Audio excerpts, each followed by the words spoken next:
Parlateci amati tifosi del Napoli, se ami dal cuore il nostro club, premi il tasto mi piace e iscriviti al canale per rimanere sempre aggiornato sulle ultime notizie dal Napoli. Andiamo al video. Il Napoli di Walter Mazzarri si prepara ad affrontare l'impegno in Supercoppa italiana, convocato contro la Fiorentina dopo aver battuto in extremis la Salernitana. Agli azzurri spetta quindi il compito di mettere nella prossima competizione tutto il morale ritrovato dopo la vittoria nella classica, anche se i tanti problemi ancora affliggono i partenopei. Quanto emerso questa mattina ha contribuito, infatti, a mettere ancora una volta i bastoni tra le ruote a Mazzarri e alla sua squadra, vista la nuova sosta degli allenamenti.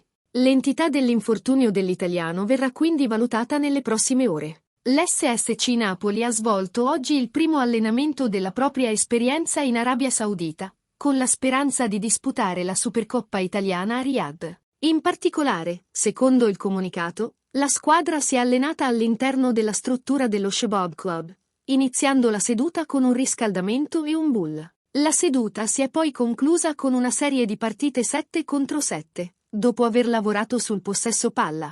La brutta notizia per gli azzurri arriva però dal verbale degli infortuni. Al termine del comunicato di allenamento odierno, la SSC Napoli ha comunicato l'arresto di Diego Demme, che dopo una prima parte di lavoro svolta in gruppo ha concluso il suo allenamento lavorando a parte. Tutto questo, a causa di un affaticamento muscolare, che ora mette in difficoltà Mazzarri e serve da vera beffa per l'ex giocatore dell'Ipsia, tornato in campo con un assist contro la Salernitana. Cagliuste sarà, molto probabilmente, fuori anche dalla semifinale e dall'eventuale finale di Supercoppa. Secondo un comunicato della SSC Napoli, infatti, lo svedese ha svolto un lavoro personalizzato in campo insieme all'altro giocatore infortunato, Matias Olivera. Lavoro personalizzato in palestra e piscina, invece, per Alex Meret. Ciò ha confermato la tesi secondo cui i tre erano stati convocati solo per giocare al fianco della squadra e anche per proseguire il lavoro di recupero già iniziato a Castel Volturno. La mancanza di notizie su Zielinski non fa altro che far pensare che il polacco recupererà pienamente dallo stiramento muscolare patito contro la Salernitana.